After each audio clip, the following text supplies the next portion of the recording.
quite a lot of speech-related part and Yes, yeah, how that to would be so. communicate. Which languages do you speak? So I speak Russian, I speak Hebrew, and I bad in grammar on both Russian, Hebrew, and English. And I was quite awful in communicating and speaking when I was a teenager. I will speak very quick. I will mumble. I will eat the end of the sentence. Imagine dating during this time. It was a Oh my shit show, goodness. excuse my French. Like you're going to a pub, like, hi, how are you? Like, what? What are you saying? But long story short, there's something that hit my very deep. Like one day I'll grow up and I will learn how to speak well. And guess what? It happened. That's right. And that's why you're here on the Money, the Mindset, and the Mentoring podcast. Not only does he speak all those languages, we saw that he spoke French as well. So that's fantastic too. And I always wonder why French gets referred to and when anybody swears or like, oh, pardon my French. And that's something that I've always been curious about. I wonder where that actually came from. I'd like to look that up, but when I have some, GPT, the last chat yeah, GPT. exactly.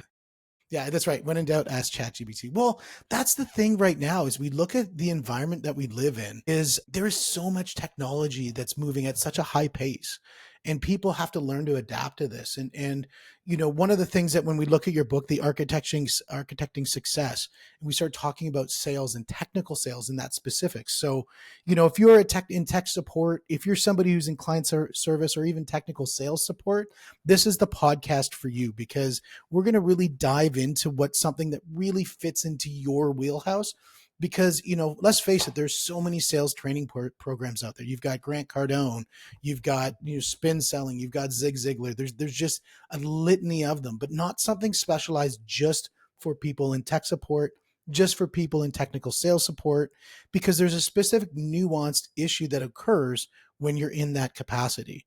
So, Evgeniy, thank you very much for joining us. He is the author of the book, Architecting Success, right here, Connecting to Sell More. And it was a great book, man. And, as somebody who's, been a heavy study since the late 90s on sales, I've pretty much read every sales book out there.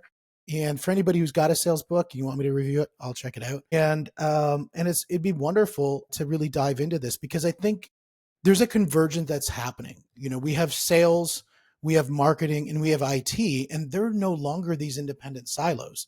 The amount of overlay that happens on a corporate level in the way that they need to be able to build out content on speed, to be able to communicate to each other and the market, at a pace that's never been seen before. This is huge. And then if we look at that interplay between, say, an account manager or a outside sales rep and a technical support sales rep, I mean, that also has to happen. So I want to talk specifically about you, where you've come from, number one, and how that's really going to help somebody to start to understand this is how I can make my future, this is how I can make my today more effective in the role that I play in the sales process. First of all, thank you for bringing me here. Very, very happy here to be here today. You mentioned something about technical support and sales. So I want to touch base on this very quickly and then talk about myself. Right now, majority of the products are SaaS. They are as a service. And people concerned about churn. You don't just sell something and leave it with the customer. You want to pay monthly, annually, and vice versa. So if you sell something great, but your support person, your sales support person, not following up, not doing great customer success, guess what? They will leave on the next payment in a month, quarter, a year. But you asked me to introduce myself. I'll quickly explain. I'm Evgeniy. I'm here in Toronto, Canada. Always happy to talk with fellow Canadian as well. I'm a second-time immigrant. When I was a little baby, well, not little baby, when I was 11, I moved from Kyiv, used to be still USSR, now Ukraine, to Israel. Spent there quite a lot of time, including Navy, where I learned a lot about technology, when I learned a lot about networking and computers. And this is where I also learned that public speaking is very, very scary because I messed up one time and they told me, you're going to present and explain why you shouldn't brute force and hack people computers. And I was presenting to a crowd of people that I knew. Even right now, I have goosebumps when I'm talking about that. I didn't know what I'm doing. I was shaking. I was sweating. I was mumbling. Fast forward, I found Dale Carnegie, How to Find Mhm. Friends and Influence People, trigger something in my mind. Later on, did Toastmasters. Later on, moved to Canada, worked for a guy named Robert Horjovic, if any of you watched Shark Tank, for 16 years, was able to support, architect, and do a lot of pre-sales for enterprise companies, all the banks in Canada, many large enterprises in US and Europe as well. So I had this variety of knowledge on the technical side, and later on also hearing many vendors present their technology solution, and stuff dribble, stuff steam like, oh, I like this, I don't like that. And also, as a second-time immigrant, I learned that if I put passion when I present, that my language barrier, my accent, is going on a second part. People like, oh, you really care about this technology. There's no way you're so excited about this network switch or network firewall. Like, this is true. It is so true that it's not necessarily always what you say, but it's how you say it. I mean, this is why when we have a steak, I mean, the purist will ignore what I'm about to say, but when you have a steak, you're going to put some steak spice on it. We're going to put that Montreal steak spice on our steak because it brings it to that next level. The same thing applies when we have a conversation. The same thing applies when we do a presentation is we want to have something that gives it just that little bit of skill that allows us to communicate in a way that we can speak just past the words, but we can reach into the emotions of the individual. And I know on page 12, you wrote that soft skills are the bridge between technical expertise and client satisfaction. Why has it been so long that when we look at customer service or customer support, or when we look at technical sales support, why does it always seem that there's a gap that exists in those soft skills? Because and I say we because I'm a technical dude, it took me quite a long time to just transfer from being a geek to something else as well. We think if we talk numbers, if we give the facts, if we explain that our AI, LLM, whatever it is the best, people understand. It's like given, like I already know this. Like, what do you mean you don't know this part? But if you put an accounting person and a developer in the same room and ask them only use the language you use with your buddies, guess what? They will have no idea what you're talking about. So the problem or the opportunity is for us, the technical people, to understand the language of the other person, to understand which metaphors you can potentially use that they will understand and they will explain. I remember a very good example when I was presenting a long time ago, and a CIO told me, Evgeny, why do I need an antivirus? And I'm like, because of blah, blah, blah. It's like, no, no. In the business term, explain to me as somebody, why do we need an antivirus in the company? It triggered not a lady, a huge ball in my head. I'm not speaking his language. So this is a problem when we present our ideas as a technology people. We need to understand what the other part want, what they need, what's important to them, and not just to us. In the communication side of things, it is so critical for you to understand that the message takes two components. It takes the person who's giving the message and the person who's receiving the message. And if the person receives the message in a way that's very different, so say I have what are they called, like a decoder, and I'm trying to decode what you're telling me. My decoder only decodes French, and you're speaking in Spanish. It's going to be very hard for us to communicate. But if you go into the language of the person who's receiving that information, it could be the exact same information, but spoken in the correct language, they're going to understand it so much better. And that's where, when we look at technical sales and technical people, as you had just brought out, many times what they do is they spend so much time focusing on the technical impact or the technical, features and advantages of their product, but they never really hit on the benefits. And the benefit side of the thing is the thing that really drives. And we look at the benefit side, it's not only what benefits the company, but also what benefits the individual. I want to add here something very important. I saw many, many times, and I was guilty of this as well. In my mind, I think this demo, this app, wherever it is, I have a vision why it's so great. So I want to show you why this program, this application is so good. But how often do I ask Steve, what do you care about? Guide me. What's important for you? Especially if I just met you. I cannot guess. Maybe you don't want to hear about my feature. Maybe you have a completely different way to consume information. Maybe you don't want to even see them. Maybe you just want to hear, understand. Maybe you want to understand the ROI, the return on investment. This is why guiding and being guided, very, very uncommon for technical people to actually ask for guidance. Or, Mr. Customer, can I guide you? What, or, Mr. Customer, what is the best way for me to explain XYZ to you? Absolutely. Again, it's playing in the territory of what's important to the person that you're talking to, because let's face it, most people's most important, most interesting thing that they love to talk about is themselves. And I think like I know on page 45, when you're looking at talking about building trust with an individual to help them understand, is it, even if the specs are great, I need to trust the source of where I'm getting the information on that specs. And you talk about trust is built through technicals. It is not built, rather, through technical specifications, but through a connection.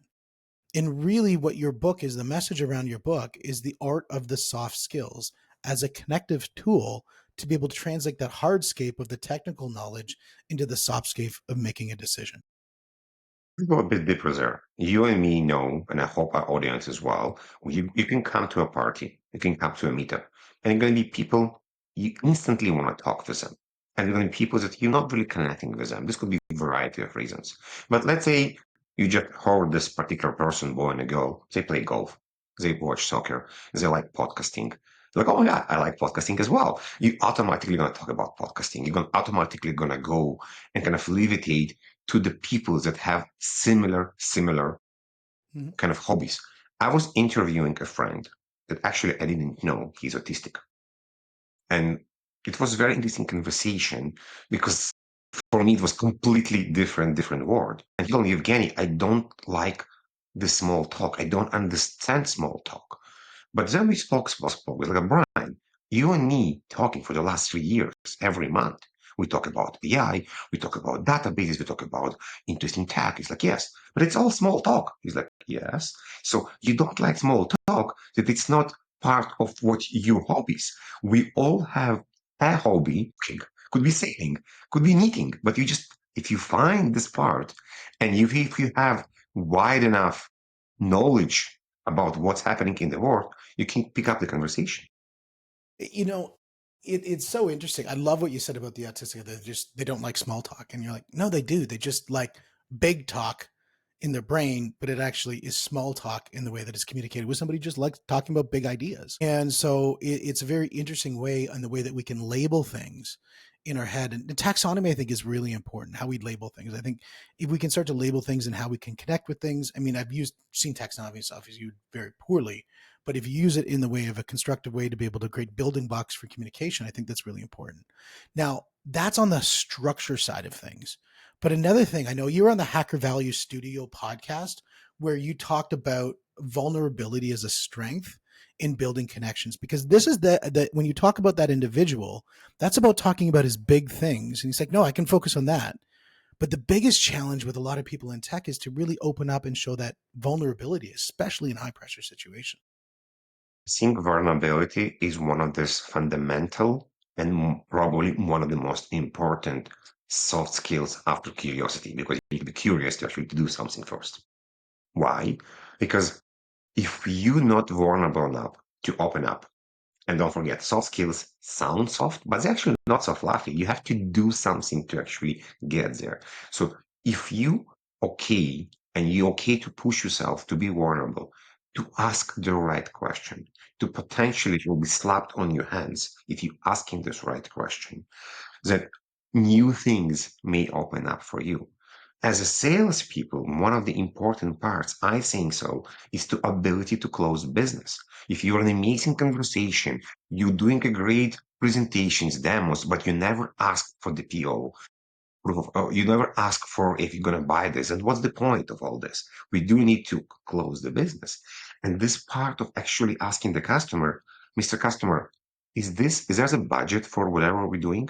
Is you planning to buy this year, next year, just to understand? Because the answer potential will be no. This is actually a closed end of question. Maybe talk about different type of questions later on. And there's many different things. Vulnerability is also to ask for help, to ask for guidance from the customer, to explain what did we do wrong? Why didn't it buy? Can we come back in a 6 months and do it differently? Because the customer may move, you may move, you will maybe meet the same person later on in life in a different capacity. Other examples of vulnerability could be to ask for help to understand how you can improve yourself. You mentioned building blocks. If you look on the bottom of the book, There's building blocks on the bottom of the book. Why? Because every chapter, every part is almost like a mosaic of puzzle of a human being to become a better version of yourself. Questions, voice, how we react, how we do research, it's just a combination of you. So understanding and being vulnerable enough, I think it's a great asset to have. We're just afraid of being vulnerable. We're afraid of being judged. I think the idea where you connect the word curiosity with vulnerability in the process of learning about an individual, that is, I think, one of the most important and most missed pieces in sales. And it doesn't matter whether they're technical sales or if they're account managers, because a lot of times we have these preconceived notions. We've gone to 100 sales appointments, we've done 1,000 sales demos, and we know it all. We've done it, we've been there, we got the t-shirt. We're not present in that moment.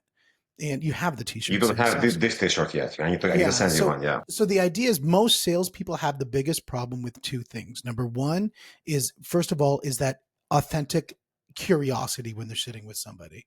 Then turning that authentic curiosity into a vulnerability, saying, in this moment, if I'm going to learn something about this person, about this business, about this opportunity, whatever it is, that specific person I have the vulnerability to say, I don't know everything and I want to learn. And second of all, then I'm actually going to come and say, I need to know more. Can you tell me more? Can you help me with this? Can you help me understand this? And with that sort of servant mindset, they're able to really pull out the things that are so important in the process to be able to figure out, because it's that where you can sell, because it's not about sales. It's about, can you help this person? Can you help this company? Because if you close a deal and it doesn't help that company, it certainly is not going to help you. Yeah, you might win in the short term, but you're not going to win. You brought something very interesting that I think is very important to kind of emphasize here. Being authentic, being actually true to what you're saying. You have a curiosity, not because you're a very smiley, nice car salesperson, just want to sell you the car, and you will say everything, whatever the customer wants to hear. You actually attune to a customer and you care about a customer. And we have a very, very educated customers. Both you and me are also customers. When we want to buy something, we're not calling a salesperson. The majority of the time, we're going to ChatGPT, Google, and understanding what we need before we calling the salesperson. We kind of already prepared. And why it's important, it's not just the research of the customer. The customer can call bullshit. The customer will feel that you're not authentic. They will feel that you don't really care. You're kind of there. And it's also related to a salesperson and the technical sales engineer or the technical salesperson, because there's this idea that the technical sales engineer or the technical person there is just to show the cogs, show the buttons, and they actually don't need to participate. They don't need to hear the customer. It's absolutely wrong. We're not there. This was 10 years ago. Right now, you all one team. You mentioned sales, technical sales, marketing, customer success. If you're not working together to provide the customer what they need and connecting to customer on their level, the customer will not be happy. And if they're not happy, they're going to leave to somebody else. Absolutely. I mean, when you talk about the idea of the SaaS, every month is another sale job to keep that person on board as a client. One of the things when you're looking at the idea around technical sales is less technical typically means complex. And a lot of times what you're doing is you're taking a technical moment and explaining maybe to somebody who's on the board, or maybe to somebody's at the C-suite or the V-suite level, who maybe doesn't look at those smaller details of the technical. And I know on page 67, you talk about effective communication is not about dumbing down information, but it's about making it accessible. I think too many times people use that term, I'm going to dumb it down. How do we turn that mindset from dumbing it down to smartening it up as the salesperson to just becoming a better communicator? It's coming back to understanding and doing research of the other person, what they need, and which metaphors to use. One, two, understanding. You mentioned something important here because talking about VPs, talking about SVPs, talking about board level, C level. In majority of the cases, they don't care if you choose cup A or you choose cup B. They care about what is the end goal. Would it save money to my company? Would it reduce the risk for my company? Would it create faster growth? maybe we'll do something else. And this is the part we need to explain the business level, the business terms, the ROI. And if you need to explain this, yes, you can use metaphors. You can talk about potentially house, how the house look like. It may have windows, it may have doors, it may have dogs, it may have cameras. So, for example, the camera can find an intruder, but cannot actually stop it. A fence can stop an intruder, but if you pass it, it passes it. Just again, I'm going back in cyber because in cybersecurity, I use a lot of metaphors to explain complicated ideas, but I use real life scenarios like, oh, this makes sense. Okay, if I have 8 windows in a house, potentially 8 ways to get into a house. But if I don't know how many windows I have in a house, then I cannot really understand asset management and how people can get in. Just a small Mm. example, but this could be anything. I can turn it around about anything you want and just use different metaphors. So the idea of taking somebody who's doing a technical sales or a technical explanation on anything, understanding the importance of how human communication really is based in. And most effective communication is through storytelling. And so really building out the ability to be able to build out a story around. Like I love what you just said about, the idea that if you have that house and that house being your database or that house being your house, knowing how just being to know how many windows do you have? Are they open? Can they open? How do they open? How do they close? How do they lock? And if you know all of those elements, how can they be smashed? What type of stone will smash that window? And so do you have bars up? I mean, I don't know, whatever. Hopefully not. You got to maybe move. But the idea is that once you can build that story out, they can start to build a picture frame that they understand in their head, and one that they understand, because a person who doesn't understand, a confused buyer never buys. And so if you can kind of take the position of confused to the position of understanding, and then now they can start looking at impact of making that decision and saying, okay, now I understand what it is. How do I understand the impact of making the decision? This is a very important part about right now. If you're talking to a C-level person and they don't understand, in majority of the cases, they have enough ego to not admit it. They will not tell you, I don't understand what you're talking to me.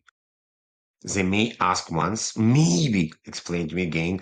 Please don't say the same words and repeat the same answer you just did. Use a different analogy. If somebody was vulnerable enough to actually ask you, I didn't understand what you're saying. Can you elaborate or can you explain?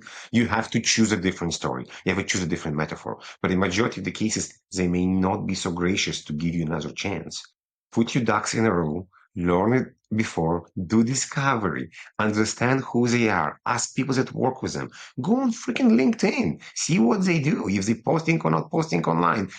Please don't be strange and go on Facebook and kind of ask them, hello, how are you doing? I know where you been in Tell Miami you where last your year. And daughter I, is. Yeah. yeah. Don't be Yeah. a weirdo, please. Yeah.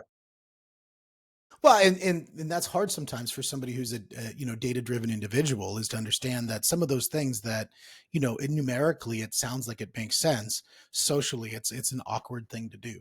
And so what we do in person as well as what we do online can be very impactful in how we build relationships with people. I know for me, I'm one of those people that if I'm in that moment and I'm talking to you and we're right here right now, I'm present. The second I'm out the door, I'm on to my next thing, and I'm present at that next moment. There's a problem because you present, you and me talking in a physical reality. If we're talking over Zoom and right now we're recording over virtual media, guess what? I have 4 screens. So think about that. You're talking to someone and they looking on a different screen. My laptop is actually mirror to my teleprompter. I still see you eyes, but you see half of my face. We still have a connection. Sorry, I have a connection. You don't have a connection because you don't really see me. What if in your physical room, you and me talking, and I have a pen and I'm writing notes on the right side of me? Like, okay, Evgeny writing notes in a notepad. But in this, I will go left and right. And like, is Evgeny eating spaghetti? Is he paying attention? So we lost that attention span. We lost this. I me talking to you, looking on the other screen and scrolling Facebook and saying, yeah, this is amazing. I love it. Oh my God, such a cool solution. Such a good feature. And I'm completely not there. And this is cues to understand you're not connecting to the people. You're not making an impact. You have a script in your mind that you're running, but you need to adjust the script, and the script have to be dynamic to make sure the people on the other end care about what you talk. Well, I think, when it comes to switching cameras and that sort of thing, I can switch cameras from different ways, look at different screens. I can make my camera move in different ways, however I want to handle it in that perspective. But the other thing, too, you're absolutely right that when you're having a communication with somebody, you have to check to see if they're checked in or have they checked out. And a lot of times, check questions where you're really going to understand that individual it needs to be asked. And I know on the I think it's called the Disco Posse podcast you were on, which is an amazing name, the Disco Posse podcast. Understanding the client's business is important as understanding the client's technology. And why I think that's extremely important, most tech people focus on what's important to them, not what's important to the individual. A lot of people, it's how does it affect their business? Are they going to get the bonus as a result of this? Are they going to get a promotion? These are the things that people do, and this is what's going to get somebody connected. Think about when you're watching a movie. The movie that speaks to you the most is a movie that reaches into your soul and connects with you on that individual level.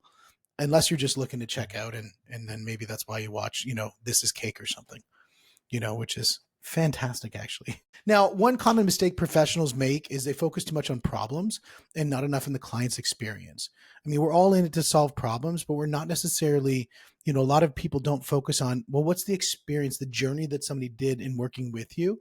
How do we help people who are very technical, very problem solving oriented, really approach that with empathy and care? Well, we need to learn empathy and care. So we don't understand what does it mean. You mean we don't open up. And people like, but Evgeny, I cannot really do this during work because how can I do that? So don't do this during work. Do it outside of the work. And empathy and care has a couple of steps. One is I need to be actively listening to even understand something happened. Two, only then it will kind of kick in the empathy that something happened, or maybe the curiosity, like, okay, I need to understand that I need to listen, and I need to understand whether I actually need to do something or not. And when we open up empathy and care, then we can celebrate with the customer, we can guide the customer, we can ask the customer. But back to how even get to this point, why not to practice day by day? Why not to talk to random people? One thing is when you're buying groceries, try to talk to the cashier. Try to actually have a communication with the person, the lady and the man that's standing there for 8 hours. Try to make them smile. If you did it, check. You did your homework for today and you made somebody else better. And they may talk to you and you may relay the conversation to based on what they're saying because it's going to be completely random. You will not know. Many other examples. Join other meetups and groups to understand how people communicate and how people talk. This is the places where you're going to open up and listen to other people without impacting your job. Other things, I think definitely doing exercise at work with your account manager inside your team, running through scenarios. This is how Army works all over the place, all over the world.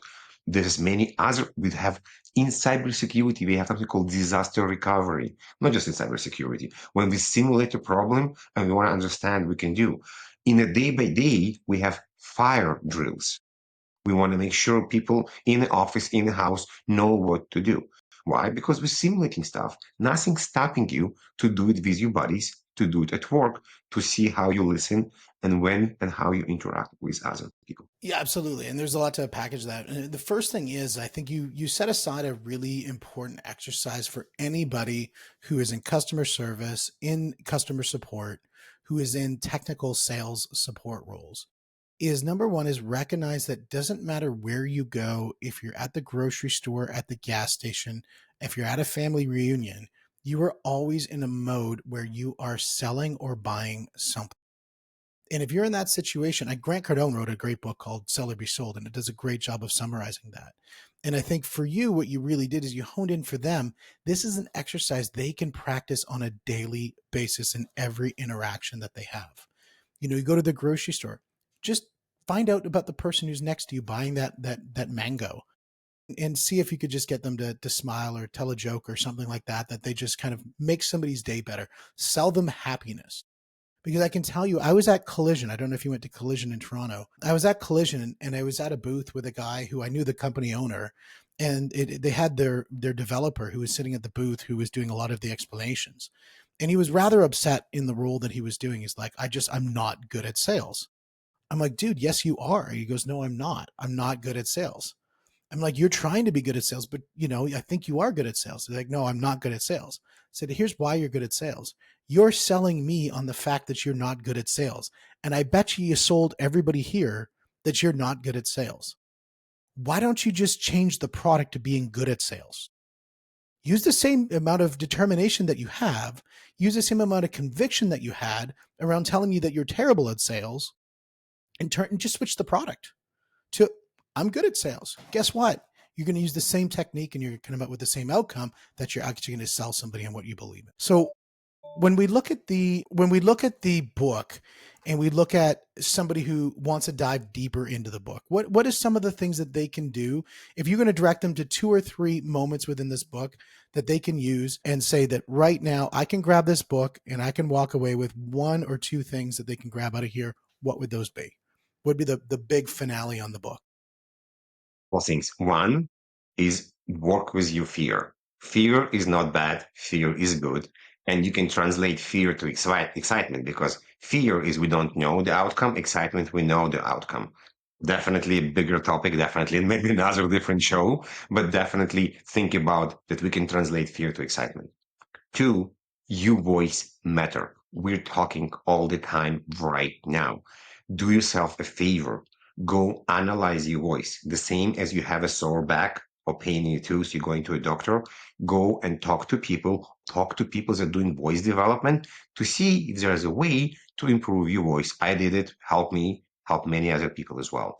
Number three, if you are not present, if you an amazing human being, but you have a headache, you have low energy, you're always pissed, you're not going to help anyone. You need to be present. So take care of yourself, sleep, food, eat, do push-ups between meetings, whatever the mini exercise.